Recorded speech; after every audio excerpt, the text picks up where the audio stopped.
നമസ്കാരം മാന്യ പ്രേക്ഷകരെ, വലിയ സ്നേഹ നമസ്കാരം. നമുക്കെല്ലാവർക്കും അറിയുന്ന പ്രമുഖനായിട്ടുള്ള ഒരു BJP നേതാവ് തന്നെയാണ് അഡ്വക്കേറ്റ് B ഗോപാലകൃഷ്ണൻ എന്ന് വിളിക്കുന്ന എല്ലാവരെയും പ്രിയപ്പെട്ട അദ്ദേഹം. കാരണം എനിക്ക് അദ്ദേഹത്തെ നേരിട്ട് എനിക്ക് തന്നെ പരിചയമുണ്ട്. ഞാൻ ഇപ്പോൾ ഏറ്റവും അവസാനം നിലമ്പൂരിൽ സുരേഷ് ഗോപി വന്ന സമയത്ത് ആ ഒരു പ്രോഗ്രാമിൽ അദ്ദേഹം വന്നിട്ടുണ്ടായിരുന്നു. അപ്പോൾ നമ്മളെപ്പോലത്തെ ഒരു ചെറിയ എളിയ മാധ്യമ പ്രവർത്തകൻ, ചെറിയ ഓൺലൈൻ ചാനൽ നടത്തുന്ന ഒരു വ്യക്തി, പക്ഷേ നമ്മളെപ്പോലും എത്രത്തോളമാണ് അദ്ദേഹത്തെ പോലെയുള്ള ആളുകളൊക്കെ ഗൗനിക്കുന്നത് എന്ന് കൃത്യമായിട്ടും അറിയുന്ന ഒരു വ്യക്തിയാണ് ഞാൻ. അവിടുത്തെ പ്രോഗ്രാം ലൈവ് ചെയ്ത് ഞാൻ ആരോടും സംസാരിക്കാനോ മിണ്ടാനോ എനിക്കില്ല. അപ്പൊ ഞാൻ എന്റെ ഡ്യൂട്ടി കഴിഞ്ഞു. അത് കഴിഞ്ഞ് ഞാൻ തിരിച്ചു എന്റെ കാറിലേക്ക് നടന്നു പോകുന്ന സമയത്ത് അദ്ദേഹം എന്നെ കണ്ടപ്പോ ഓടി വന്നിട്ട് എൻ്റെ അടുത്ത് ബൈജു സുഖാണോ എന്ന് ചോദിക്കുന്നു. പിന്നെ എന്റെ നമ്പർ അദ്ദേഹം വാങ്ങുന്നു. അദ്ദേഹം പറഞ്ഞു നമുക്ക് കാര്യങ്ങളൊക്കെ ഒന്ന് ഉഷാറാക്കേണ്ടതുണ്ട്, ഞാൻ വിളിക്കാം ബൈജുവിനെ എന്ന് പറഞ്ഞിട്ട് അദ്ദേഹം സംസാരിക്കുന്നു. അദ്ദേഹത്തിന്റെ നമ്പർ വാങ്ങി എന്റെ നമ്പറിലേക്ക് മിസ് കോൾ അടിക്കുന്നു. എന്നിട്ട് എനിക്ക് അപ്പോൾ തന്നെ 1-2 വാട്സപ്പ് മെസ്സേജുകളൊക്കെ അയക്കുന്നു.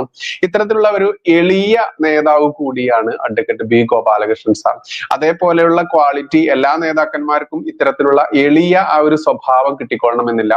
അത് തന്നെയാണ് ഒരു നേതാവിന്റെ ഏറ്റവും വലിയൊരു ക്വാളിറ്റി. നമ്മൾ കാണാറുണ്ട് അദ്ദേഹത്തിന്റെ ചാനൽ ചർച്ചകളിലൊക്കെ കൃത്യമായിട്ടും പോയിന്റ് ഔട്ട് ചെയ്ത് സംസാരിക്കുന്നത്. മാത്രമല്ല എനിക്ക് അദ്ദേഹത്തെ ഇഷ്ടപ്പെടുന്നത് ഞാൻ മറ്റൊരു കാരണങ്ങൾ കൊണ്ട് കൂടിയാണ്. കാരണം ഞാനൊരു തീവ്ര ഹിന്ദുത്വവാദി തന്നെയാണ്, ഒരു തീവ്രവാദി തന്നെയാണ്. ഇനിയിപ്പോ സുഡാപ്പികളുടെ ഭാഷയിൽ പറയുകയാണെങ്കിൽ തീവ്ര സംഘി തന്നെയാണ്, തീവ്രവാദി തന്നെയാണ്. അത്തരത്തിലുള്ള ഒരു മനസ്സുള്ള ഒരു വ്യക്തി കൂടിയാണ് അഡ്വക്കേറ്റ് B ഗോപാലകൃഷ്ണൻ എന്ന് പറയുന്ന അദ്ദേഹം എന്നുള്ളത് കൊണ്ട് എനിക്ക് അദ്ദേഹത്തോട് കുറച്ചുകൂടി ഒരു സ്നേഹം കൂടുതലുണ്ട് എന്നുള്ളത് കൂടി എടുത്തു പറയേണ്ടതുണ്ട്. ഞാനിതൊക്കെ പറയാൻ കാരണം കഴിഞ്ഞ ദിവസം നമ്മുടെ സന്ദീപ് വാരി ഏറുകാരനുണ്ടല്ലോ, സീറ്റും തേടി പോയി ഇരിപ്പിടം കിട്ടാഞ്ഞിട്ട് ഇരിപ്പിടം തേടി കണ്ട പാർട്ടികളിലൊക്കെ പറഞ്ഞതെല്ലാം പറഞ്ഞ ഛർദിലുകളും ആ തുപ്പിയ തുപ്പലുകളും ഒക്കെ വിഴുങ്ങി ജീവിക്കുന്ന സന്ദീപ് വാരിയേറുകാരൻ, അവനെ മറ്റൊരു പേരൊക്കെയാണ് വിളിക്കേണ്ടത്, ഞാൻ വിളിക്കുന്നില്ല. എന്തായാലും ഈ വാരിയേറുകാരനും നമ്മുടെ അഡ്വക്കേറ്റ് B ഗോപാലകൃഷ്ണൻ സാറും പങ്കെടുത്ത ഒരു ചർച്ച കഴിഞ്ഞ ദിവസം ഉണ്ടായിരുന്നു. ആ ചർച്ചയ്ക്കിടയിൽ ഈ വാരിയേറുകാരൻ അഡ്വക്കേറ്റ് B ഗോപാലകൃഷ്ണൻ എന്ന് പറയുന്ന മനുഷ്യന്റെ, ആ വ്യക്തിയുടെ, അദ്ദേഹത്തിന്റെ പ്രായത്തെ പോലും മാനിക്കാതെ ഈ എന്താ പറയാ, അങ്ങാടിയിൽ തോറ്റതിന് അമ്മയുടെ നെഞ്ചത്ത് എന്ന് നമ്മൾ കേൾക്കാറില്ലേ, അത്തരത്തിൽ അങ്ങാടിയിൽ തോറ്റതിന് ചർച്ചയിൽ ഒന്നും പറയാൻ പോയിന്റുകൾ ഇല്ലാതെ ബബ്ബ അടിക്കുന്ന ആ ഒരു വാരിയേറുകാരൻ. ഈ വാരിയേറുകാരൻ പിന്നെ പറഞ്ഞെന്തെന്നറിയാമോ, അഡ്വക്കേറ്റ് B ഗോപാലകൃഷ്ണൻ എന്ന് പറയുന്ന ആ ഒരു വ്യക്തിയുടെ നിങ്ങളുടെ പല്ല് ഞാൻ അടിച്ച് ഞാൻ താഴോട്ടാക്കും, പല്ല് താഴത്തു നിന്ന് പെറുക്കി കൂട്ടേണ്ടി വരുമെന്ന് ആ മനുഷ്യനോട് ഒരു ചർച്ചയിൽ വെച്ച് പറയുക എന്ന് പറയുമ്പോൾ ഇവന്റെ സംസ്കാരം എന്താണ് എന്ന് ബോധ്യമുണ്ടല്ലോ. നോക്കൂ, ഇവൻ കൃത്യമായിട്ടും BJP എന്ന് പറയുന്ന പാർട്ടിയിലേക്ക് കടന്നു വന്നത് എങ്ങനെ നമ്മൾക്ക് എല്ലാവർക്കും അറിയാം. ചാനൽ ചർച്ചകളിൽ, അതും ജനൻ TV അടക്കമുള്ള ചാനൽ ചർച്ചകളിൽ മാത്രം മുഖം കാണിച്ചു വന്ന, അത്യാവശ്യം വിവരമുണ്ട് എന്ന് നമ്മളെല്ലാവരും ധരിച്ചു. പക്ഷെ അവന്റെ വിവരമായിരുന്നില്ല. അവന്റെ ആമാശയത്തിന് വേണ്ടി മാത്രമുള്ള വിവരമായിരുന്നു. എവിടെ നിന്ന് നക്കിയെടുക്കാൻ ഒരു 10 രൂപ കിട്ടിക്കഴിഞ്ഞാലും അത് നക്കിയെടുക്കുന്ന ഒരു സ്വഭാവമായിട്ടുള്ള ഒരു നക്കിയായിരുന്നു വാരിയേറുകാരൻ എന്ന് നമ്മൾക്കൊക്കെ മുൻപേ അറിയാമായിരുന്നു. അതുകൊണ്ട് തന്നെ ഇവന്റെ ഈ BJP വിട്ടുകൊണ്ട് മറ്റൊരു പാളയത്തിലേക്ക് ചാടും എന്നുള്ളത് ഏകദേശം 5-6 മാസങ്ങൾ മുൻപ് തന്നെ അറിഞ്ഞ സമയത്ത് നമ്മൾ കൃത്യമായിട്ടും ഇവനെതിരെ ഈ വിഷയം ഫോക്കസ് ചെയ്തുകൊണ്ട് പറഞ്ഞിട്ടുണ്ടായിരുന്നു. ഇവന്റെ ഒരു വീക്ക്നെസ് എന്ന് പറഞ്ഞാൽ, പെണ്ണ് എന്ന് പറഞ്ഞാൽ ഇവനൊരു വീക്ക്നെസ് ആണ്. മാത്രമല്ല പണം എന്ന് പറഞ്ഞാൽ മറ്റൊരു വീക്ക്നെസ്സുമാണ്. ഈ രണ്ടിനും വേണ്ടി ഇവൻ എന്തും ചെയ്യും എന്നുള്ളത് വ്യക്തമായിട്ട് തെളിവ് സഹിതം അറിയുന്ന വ്യക്തികളാണ് ഞങ്ങളൊക്കെ. അതുകൊണ്ട് തന്നെ ഈ അഡ്വക്കേറ്റ് B ഗോപാലകൃഷ്ണൻ സാർ എന്ന് പറയുന്ന ആ ഒരു വ്യക്തി, അദ്ദേഹം കൃത്യമായിട്ടും ഇവനെതിരെ ഈ കൃത്യമായ നിലപാടുകൾ എടുത്തിട്ടുമുണ്ട്. എന്തുകൊണ്ടാണ് തൃശ്ശൂരിൽ നിന്നുകൊണ്ട്, പൂങ്കുന്നത്ത് നിന്നുകൊണ്ട് അടി കിട്ടി ഓടിയതെന്നും കാലൊടിഞ്ഞ് ആശുപത്രിയിൽ കിടന്നതെന്നൊക്കെ പച്ചയ്ക്ക് മുൻപേ അദ്ദേഹം ചോദിച്ചിട്ടുണ്ട്. പക്ഷെ ഇവൻ ഈ പറയുന്ന തെമ്മാടിയായിട്ടുള്ള ഈ വാരിയേറുകാരൻ അത് ചാനലിലൂടെ അദ്ദേഹത്തിനോട് തീർത്തത് ഇങ്ങനെയാണ്, മുഖത്തടിച്ച് പല്ല് കൊഴിക്കുമെന്നൊക്കെയാണ്. അത് കേട്ടപ്പോൾ ചെറിയൊരു വിഷമമൊക്കെ ഉണ്ടായിരുന്നു. ഞാൻ വിചാരിക്കുകയും ചെയ്തു എന്തുകൊണ്ടായിരിക്കാം B ഗോപാലകൃഷ്ണൻ സാർ പ്രതികരിക്കാതിരുന്നത് ആ നിമിഷം എന്നുള്ളത്. പക്ഷേ കഴിഞ്ഞ മണിക്കൂറിൽ അദ്ദേഹം അതിനെ പ്രതികരിച്ചിട്ടുണ്ട്. അദ്ദേഹത്തിന്റെ പ്രൊഫൈലിൽ ഇട്ടൊരു പോസ്റ്റ് ഉണ്ട്, അതൊന്ന് വായിക്കാൻ ഞാനിവിടെ, അത് കേൾക്കേണ്ടത് തന്നെയാണ്. അതിങ്ങനെയാണ് വരുന്നത്: ചാനലിൽ കിടന്ന് ഗീർവാണം മുഴക്കുകയും മൂന്നാംകിട ഭീഷണിയും മുഴക്കിയവനോട് എനിക്ക് പറയാനുള്ളത്, അതെ RSSകാരൻ തന്നെയാണ്. 9 വയസ്സ് മുതൽ സംഘത്തിന്റെയും അതുമായി ബന്ധപ്പെട്ട എല്ലാ പരിവാർ പ്രസ്ഥാനങ്ങളുടെയും സംസ്ഥാന തലത്തിലുള്ള മുതിർന്ന ചുമതലകൾ വഹിച്ചിട്ടാണ് BJP എന്ന ദേശീയ പ്രസ്ഥാനത്തിലൂടെ കേരള രാഷ്ട്രീയത്തിൽ എത്തിയത്.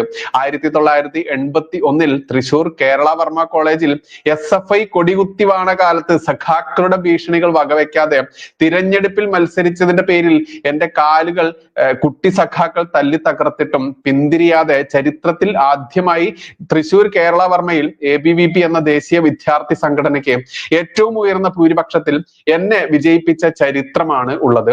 വർഷം 50 കഴിഞ്ഞും സംഘപ്രസ്ഥാനങ്ങൾക്ക് ഒപ്പം അധികാരത്തിനോ കസേരയ്ക്കോ വേണ്ടിയോ ആരുടെയും പിന്നാലെ ഓടിയിട്ടില്ല. നിന്നെ പോലെ സോഷ്യൽ മീഡിയ വഴിയും പിന്നീട് ജനം TV തന്നെ ജനം TV തന്ന അവസരങ്ങൾ വഴിയും 2016 BJP അംഗത്വം എടുത്ത് വന്നതല്ല ഞാൻ. 2021 തൃശ്ശൂരിൽ സ്വന്തം പാർട്ടി പ്രവർത്തകരുടെ കയ്യിൽ നിന്ന് പേപ്പട്ടിയെ തല്ലുമാതിരി അടിയും വാങ്ങി കണ്ടം വഴി പാലക്കാട് വഴി ഒറ്റപ്പാലം വഴി പെരിന്തൽമണ്ണയ്ക്ക് നിന്റെ വീട്ടിലേക്ക് ഓടിയതും 2 വർഷത്തോളം പാർട്ടി നിന്നെ അകറ്റി നിർത്തിയതും ചെയ്ത നിന്റെ നാറിയ കഥകളും എന്നെ കൊണ്ട് പറയിപ്പിക്കരുത്. ഈ ഒരു വിഷയം വലിയൊരു വിഷയം തന്നെയാണ്. നമ്മളൊക്കെ ഒരുപാട് പരിശോധിച്ചിട്ടുള്ളതാണ്. ഞാൻ തന്നെ ഇവൻ ഈ അടി കിട്ടി, പെണ്ണ് കേസിൽ അടി കിട്ടി പേപ്പട്ടിയെ പോലെ അവിടെ നിന്ന് നാട്ടുകാർ തല്ലി ഓടിച്ച കഥകളൊക്കെ കൃത്യമായിട്ട് തെളിവ് സഹിതം നമ്മളുടെ ചാനലിൽ തന്നെ ഇട്ടിട്ടുണ്ടായിരുന്നു. പക്ഷേ നമ്മളോട് സ്നേഹമുള്ള, നമ്മളോട് വളരെ ആദരവോടുകൂടി സംസാരിക്കുന്ന സംഘത്തിന്റെ മുതിർന്ന 1-2 ആളുകൾ നമ്മളോട് പറഞ്ഞതിന് പ്രകാരം ആ വീഡിയോ ഒന്ന് ഹൈഡ് ചെയ്ത് വെക്കണം, അത് നമ്മൾ പറയേണ്ട. കാരണം അതിനെക്കൊണ്ട് വേദനിക്കുന്ന വേറെ ഒരു പക്ഷം കൂടി ഉണ്ട് എന്നുള്ളത്. ആ പക്ഷം ഏതാണ് എന്ന് ഞാൻ പറയേണ്ടതല്ലല്ലോ. അത്തരത്തിൽ ഞാൻ ആ വീഡിയോ പിന്നെ പ്രൈവറ്റ് ആക്കി വെക്കുകയാണ് ചെയ്തത്. എനിക്ക് തോന്നുന്നു 3-4 വീഡിയോകൾ ഉണ്ടായിരുന്നു. അത് സംഘത്തിന്റെ ഏറ്റവും മുതിർന്ന ഒരു ആളാണ് എന്നെ വിളിച്ച് പറഞ്ഞത്. അതുകൊണ്ട് ഞാൻ അത് ഹൈഡ് ചെയ്ത് വെച്ചു. കാരണം അദ്ദേഹം ആദ്യമായിട്ടൊരു ആവശ്യം നമ്മുടെ അടുത്ത് പറയുമ്പോൾ അത് നമ്മൾ നിരാകരിക്കാൻ പാടില്ലല്ലോ. ഈ വൃത്തികെട്ടവന്റെ ഈ വൃത്തിയെ നാറിയ കഥ ആണെങ്കിൽ പോലും. എന്തായാലും ഈ പറയുന്ന അഡ്വക്കേറ്റ് B ഗോപാലകൃഷ്ണൻ സാർ കൃത്യമായിട്ട് പോയിന്റ് ചെയ്ത് തന്നെ പറഞ്ഞിട്ടുണ്ട്.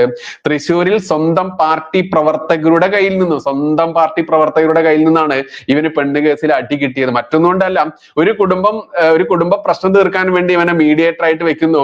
ഇവന് പക്ഷേ കാമം മൂത്ത് ഇവന് നിൽക്കക്കള്ളിയില്ലാതെ ആ പ്രശ്നം പരിഹരിക്കാൻ പോയ സ്ത്രീയെ കടന്നു പിടിക്കുന്നു. അതോടുകൂടി അവിടുത്തെ നാട്ടുകാർ അടിച്ചിട്ട് തൃശ്ശൂരിൽ സ്വന്തം പാർട്ടി പ്രവർത്തകരുടെ കയ്യിൽ നിന്ന് പട്ടിയെ തല്ലുമാതിരി അങ്ങനെ തന്നെ തല്ലിയത്. കാലൊടിഞ്ഞ് ഇവൻ ഹോസ്പിറ്റലിൽ കിടക്കുന്ന ചിത്രങ്ങളൊക്കെ പിന്നീട് പുറത്തു വന്നിട്ടുണ്ടായിരുന്നു. മാതിരി അടിയും വാങ്ങി കണ്ടം വഴി പാലക്കാട് വഴി ഒറ്റപ്പാലം വഴി പെരിന്തൽമണ്ണയ്ക്ക് ഓടിയതും 2 വർഷത്തോളം പാർട്ടി അകറ്റി നിർത്തുകയും ചെയ്ത നിന്റെ നാറിയ കഥകളും എന്നെ കൊണ്ട് പറയിപ്പിക്കരുത്. ചാനൽ ചർച്ചകളിൽ നിന്റെ മാതിരി ഭാഷകൾ ഉപയോഗിക്കാൻ ചിലപ്പോൾ ഞാൻ വളർന്നു വന്ന സംസ്കാരം എന്നെ അനുവദിച്ചെന്ന് വരില്ല. പിന്നെ നീ ഒറ്റ വാപ്പാക്ക് പിറന്ന സങ്കരവർഗം തന്നെയാണെങ്കിൽ പറഞ്ഞ വാക്ക് പാലിക്കുക.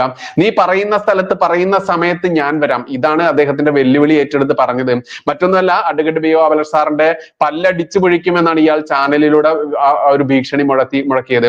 അതുകൊണ്ടാണ് അഡ്വക്കേറ്റ് B ഗോപാലകൃഷ്ണൻ സാർ പറഞ്ഞത്, നീ പറയുന്ന സ്ഥലത്ത് ഞാൻ വരാം. ധൈര്യമുണ്ടെങ്കിൽ ഏതെങ്കിലും ഒരു തന്തയുടെ ഗുണം കാണിക്കട, ഏതെങ്കിലും ഒരു മദ്രസ പൊട്ടൻ തന്തയുടെ ഗുണമെങ്കിലും കാണിക്കുക, ആ ഗുണമെങ്കിലും കാണിക്കുമെന്ന് അദ്ദേഹം പച്ചയ്ക്ക് പറയുന്നുണ്ട്. RSS കാരനോട് നേർ മുട്ടിയ ചരിത്രം ഒരു കോൺഗ്രസ്സുകാരനും ഇന്നേ വരെ ഉണ്ടായിട്ടില്ല. ആ റെക്കോർഡ് നിന്റെ പേരിൽ ഉണ്ടാവുകയും ചെയ്യും. ധൈര്യമുണ്ടെങ്കിൽ വാടാ. നീ പറഞ്ഞ പോലെ പല്ല് പോയിട്ട് എന്റെ ഒരു രോമം പൊഴിക്കാനെങ്കിലും നിന്നെ കൊണ്ട് കഴിയുമോടാ എന്ന് പച്ചയ്ക്ക് പറയാതെ പറയുക തന്നെയാണ് അദ്ദേഹം. അല്ലാതെ ചാനലിൽ കിടന്ന് ഉത്തരം മുട്ടുമ്പോൾ പട്ടി ഷോ കാണിച്ചിട്ട് കാര്യമില്ല. പിന്തുണച്ചും ഫോൺ വിളിച്ചും ഇന്നലെ മുതൽ നിരവധി പ്രവർത്തകർ കൂടെ എന്നോട് വികാരങ്ങൾ പങ്കുവെച്ചു.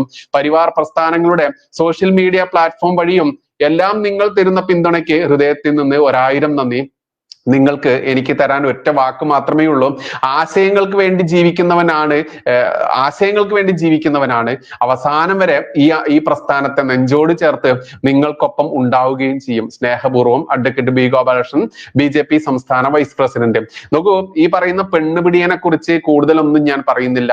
വാരിയേറുകാരൻ, അവൻ വിഴുങ്ങിയതും അതല്ലെങ്കിൽ ഛർദ്ദിച്ചതുമായിട്ടുള്ള ഒരുപാട് അമേധ്യമടക്കമുള്ള ഇസ്ലാമിക ജിഹാദികളുടെ അമേധ്യമടക്കം തിന്നുകൊണ്ട് അഡ്വക്കേറ്റ് B ഗോപാലകൃഷ്ണൻ സാറിനെ പോലെയുള്ള അത്ര കണ്ട് ഈ സംഘത്തിന്റെ തണലിലൂടെ വളർന്നു വന്ന് പന്തലിച്ച് BJPയുടെ വൈസ് പ്രസിഡന്റ് സ്ഥാനത്തേക്ക് എത്തി നിൽക്കുന്ന ആ വയസ്സ് പോലും നോക്കാതെ അദ്ദേഹത്തിന്റെ പല്ലടിച്ച് പൊട്ടിക്കുമെന്ന് പറഞ്ഞ ആ ഡേഷ്മോനെയൊന്നും ഇനി നമ്മൾ ഇത്തരത്തിൽ നമ്മുടെ സംസ്കാരം വിട്ടിട്ടാണെങ്കിൽ പോലും നമ്മൾ പ്രതികരിച്ച് അവനെ കൊടുക്കേണ്ട രീതിയിൽ തന്നെ കൊടുക്കേണ്ടതുണ്ട്.